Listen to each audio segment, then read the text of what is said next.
Conservation के हिसाब से हम देखेंगे तो ये ऑप्शन कितना आ जाएगा बच्चों हमारे लिए 2√2m dash v equals to v dash m dash cancel हो जाएगा, तो यहाँ से v डैश की वैल्यू आ जाएगी बच्चों 2√2v। देख सकते हैं आप ऑप्शन हो जाएगा हमारे लिए फर्स्ट 2√2v। अगेन बहुत इजी क्वेश्चन था, तो ऑप्शन फर्स्ट इसमें हमारा सही ऑप्शन हो जाएगा बच्चों। चलिए बढ़ते हैं नेक्स्ट क्वेश्चन की तरफ, क्वेश्चन नंबर 18। अब क्वेश्चन नंबर 18 जो आप देख पा रहे हैं स्क्रीन के ऊपर, क्वेश्चन नंबर 18 जो आप देख पा रहे हैं स्क्रीन के ऊपर, ये क्वेश्चन आपसे पूछा गया है वेव ऑप्टिक्स का बच्चों। वेव ऑप्टिक्स का क्वेश्चन है लेकिन बहुत ही बेसिक क्वेश्चन है। आपने पढ़ा भी होगा कि अगर हम किसी भी YDSC सेटअप में वेवलेंथ चेंज करते हैं तो उसका सीधा असर किस पे होता है बच्चों, फ्रिंज विड्थ पे होता है। अब उसने कहा है कि सेम सेगमेंट में हमें फ्रिंजेस का काउंट बताना है। अगर पहली बार हम देखें तो हम सेगमेंट की बात कर रहे हैं, अब सेगमेंट में फ्रिंजेस कितनी हैं, तो हम जानते हैं कि जो भी फ्रिंजेस होंगी वो इस तरीके से बटी होंगी, तो हम पहली बार बीटा निकाल लेंगे। अब बीटा कितना हो जाएगा, पहली बार हम जानते हैं बीटा होता है lambda capital D upon small d। यानी हम ये कह सकते हैं कि d/d जो होता है वो सेटअप पे डिपेंड करता है। इस सेटअप पे अगर ये d/d डिपेंड करेगा तो d/d तो दोनों केस में यानी फर्स्ट वेवलेंथ और सेकंड वेवलेंथ के सेम होगा, तो beta is directly proportional to what बच्चों, it is proportional to lambda. अब बीटा लैम्डा के प्रोपोर्शनल, तो यहाँ से हम देख सकते हैं कि पहले वाले में जो हमारे पास सेगमेंट है उस सेगमेंट में हमारे पास सेम लेंथ x मान लेते हैं, ये लेंथ x है। इस सेम लेंथ में हमारे पास 8 फ्रिंजेस हैं बच्चों, 8 फ्रिंजेस हैं, मतलब 8 इंटू बीटा यहाँ पे लिख सकते हैं हम। और दूसरी बार जब हम लिखेंगे तो बीटा 1 में इसको नाम दे रहा हूँ, दूसरी बार लिखूंगा तो सेम में हमारे पास हो जाएगा कुछ n टाइम्स बीटा 2। अब हम जानते हैं beta is directly proportional to बच्चों लैम्डा, तो यहाँ से 8 lambda 1 equals to n beta 2। Beta 2 के लिए हम लिख देंगे बच्चों यहाँ पे लैम्डा 2, तो यहाँ से 8 लैम्डा 1 की वैल्यू में दे रखी है। 8 फ्रिंजेस के टाइम हमने जो वेवलेंथ यूज की थी वो हमारे पास दे रखी है बच्चों कितना, 600।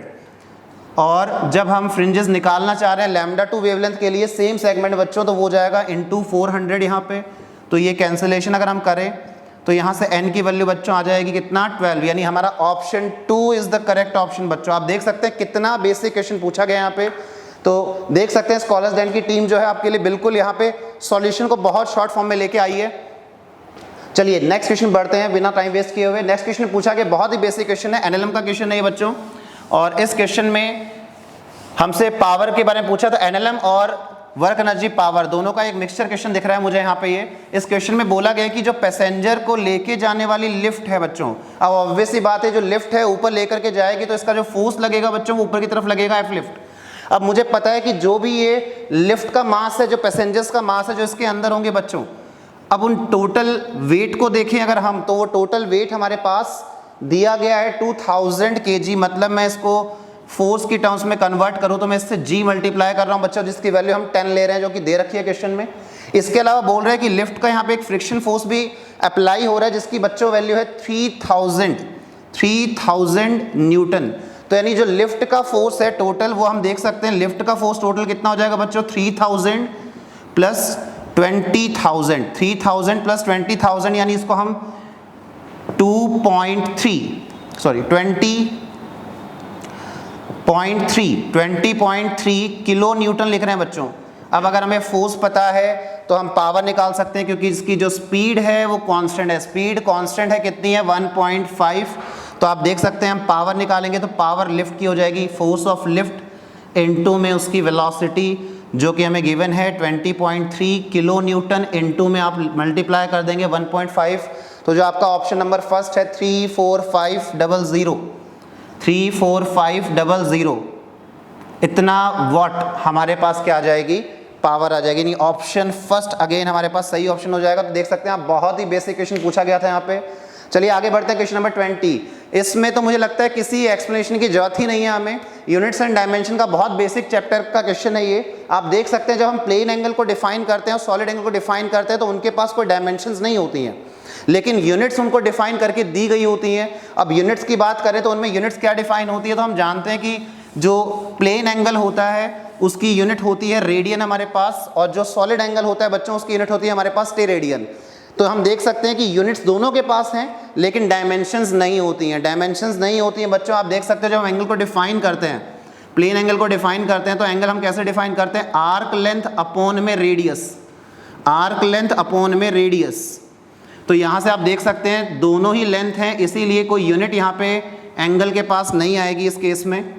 तो यहाँ पे हम देख सकते हैं कि यहाँ पे यूनिट तो है जो हमने डिफाइन करके दी है, लेकिन यहाँ पे कोई डायमेंशन नहीं होती। इसी तरीके से सॉलिड एंगल को हम डिफाइन करते हैं किस तरीके से कि सॉलिड एंगल जो होता है, अगर कोई भी एरिया हमने लिया, लेट्स से ये एरिया अगर हमने लिया है, तो एरिया और ये जो डिस्टेंस हम लेते हैं r, इन दोनों का रेशो जो होता है ये हमारे पास सॉलिड एंगल होता है बच्चों। तो ये सॉलिड एंगल आप देख सकते हैं एरिया और आर स्क्वायर की डायमेंशंस सेम होंगी, इसलिए सॉलिड एंगल में भी हमारे पास कोई भी हमारे पास सॉलिड एंगल में क्या नहीं आएगा, डायमेंशन नहीं आएगा, सिर्फ यूनिट आएगी बच्चों। तो इसका ऑप्शन थर्ड बिल्कुल सही ऑप्शन है बच्चों। तो आगे मूव ऑन करते हैं, बहुत बेसिक क्वेश्चन था, आगे मूव ऑन करते हैं। तो आप देख सकते हैं आगे वाला जो क्वेश्चन है बहुत ही सिंपल क्वेश्चन है बच्चों। आगे वाले क्वेश्चन में हमारे पास मॉडर्न फिजिक्स का क्वेश्चन है न्यूक्लियर फिजिक्स चैप्टर से, और आप देख सकते हैं इसमें जो डिके दिखाया गया आपको देखते ही क्लियर हो गया होगा। यहाँ पे पॉजिट्रॉन दिख रहा है बच्चों, पॉजिट्रॉन दिख रहा है, इसीलिए ये कौन सा डिके हो गया, बीटा प्लस। अब बीटा प्लस डिके होता कैसे है, तो हम जानते हैं कि न्यूक्लियस के अंदर प्रोटॉन ब्रेक हो जाता है, किसके अंदर बच्चों, न्यूट्रॉन के अंदर और पॉजिट्रॉन के अंदर, और साथ में हमें एक पार्टिकल भी मिलता है जिसको हम बोलते हैं न्यूट्रिनो। तो इसका मतलब जो प्रोटॉन है वो न्यूट्रॉन बन जाएगा, तो मास नंबर में कोई चेंज नहीं होगा, मास नंबर में कोई चेंज नहीं होगा बच्चों। लेकिन हम जानते हैं कि जो एटॉमिक नंबर है उस पर फर्क पड़ेगा, एटॉमिक नंबर डिक्रीज हो जाएगा यहाँ पे। इट मींस एक्स हमारे पास कुछ इस तरीके से होना चाहिए जिसका ये नंबर क्या होना चाहिए, कंजर्व, और ये नंबर होना चाहिए 10। यानी यहाँ पे हमारा जो सही ऑप्शन के हिसाब से मैच कर रहा है वो ऑप्शन फर्स्ट मैच कर रहा है। तो ये बहुत ही बेसिक क्वेश्चन था बीटा प्लस डीके के ऊपर। चलिए बढ़ते हैं आगे नेक्स्ट क्वेश्चन की तरफ, क्वेश्चन नंबर 22। क्वेश्चन नंबर 22 जो है वो बहुत ही बेसिक क्वेश्चन अगेन, और इस क्वेश्चन में आप देख सकते हैं जो रिलेशंस हमें दे रखे हैं, वो रिलेशंस में सबसे पहले हम एक बेसिक रिलेशन पे जाते हैं। हमें बताया गया होगा, हमने इलेक्ट्रोमैग्नेटिक वेव में पढ़ा होगा कि जो स्पीड होती है वैक्यूम के अंदर वो डिसाइड होती है किससे, एप्सिलॉन नॉट और म्यू नॉट से, यानी 1/√अंडर म्यू नॉट एप्सिलॉन नॉट। और वही स्पीड जब किसी मीडियम की हम बात करते हैं बच्चों, ये वैक्यूम की हम बात कर रहे हैं, और जब हम किसी मीडियम की बात करते हैं बच्चों, तो मीडियम के अंदर यही स्पीड कितनी होती है बच्चों, 1/√अंडर म्यू एप्सिलॉन। अब ये जो म्यू एप्सिलॉन है ये मीडियम की परमेबिलिटी और परमिटिविटी है। अब यहाँ से आप इसको लिख सकते हैं mu is equals to mu r, mu naught आपने पढ़ा होगा बच्चों ये, और epsilon equals to epsilon r into epsilon naught. तो यहाँ से v की वैल्यू कितनी आ जाएगी, 1/√ओवर एप्सिलॉन आर म्यू आर, और हम अलग कर लेते हैं एप्सिलॉन नॉट म्यू नॉट को, जो कि हमारे पास अगेन क्या बन जाएगा, c, यानी v हो जाएगा c/रूट एप्सिलॉन आर म्यू आर। यानी यहाँ पे भी अगेन आप देख सकते हैं बहुत ही बेसिक क्वेश्चन था। ऑप्शन 2 जो है हमारा यहाँ पे मैच होता है बच्चों, तो option 2 is the correct option. तो इस साल का जो नीट का पेपर आप देख पा रहे हैं बहुत ही ईजी था। तो क्वेश्चन नंबर 23 की तरफ बढ़ते हैं। अगेन आप देख सकते हैं बहुत ही बेसिक क्वेश्चन, आपको जब सेमीकंडक्टर पढ़ाया गया होगा और जब आपको कंडक्टर भी पढ़ाया गया होगा करंट इलेक्ट्रिसिटी में, तब दोनों बार ये बात बताई गई होगी। कई बार मैं अपनी क्लास में भी ये रिपीट करता हूँ कि जो कंडक्टर है उसका जो रेजिस्टेंस होता है, कंडक्टर जो होता है उसका जो रेजिस्टेंस होता है वो इंक्रीज करता है टेम्परेचर बढ़ने के साथ। कंडक्टर के लिए टेम्परेचर बढ़ने के साथ रेजिस्टेंस जो होता है वो इंक्रीज करता है एज टेम्परेचर इंक्रीजेज, क्योंकि वहां पे क्या होता है, जो इलेक्ट्रॉन के पाथ में एटम्स होते हैं, इलेक्ट्रॉन्स होते हैं, वो वाइब्रेशंस बढ़ जाते हैं। क्या ये वाइब्रेशन सेमीकंडक्टर में नहीं बढ़ते हैं? बिल्कुल बढ़ते हैं बच्चों, लेकिन सेमीकंडक्टर में एक और प्रॉपर्टी होती है क्या, कि सेमीकंडक्टर में टेम्परेचर बढ़ने के साथ जो चार्ज कैरियर्स होते हैं उनकी संख्या बहुत ज़्यादा बढ़ती है। इसी वजह से हम देखते हैं कि सेमीकंडक्टर में इफेक्ट बिल्कुल उल्टा दिखाई देता है। तो सेमीकंडक्टर में टेम्परेचर बढ़ने के साथ रेजिस्टेंस घट जाता है, resistance decreases as temperature increases. तो यहाँ से जो हमारा ऑप्शन है कि increases for conductor, decreases for semiconductor, ये बिल्कुल सही है। तो यहाँ पे ऑप्शन फर्स्ट हमारा हो जाएगा बच्चों। क्वेश्चन नंबर 24, सबसे basic question, units and dimension पे फिर से क्वेश्चन पूछा गया है, सबसे बेसिक क्वेश्चन।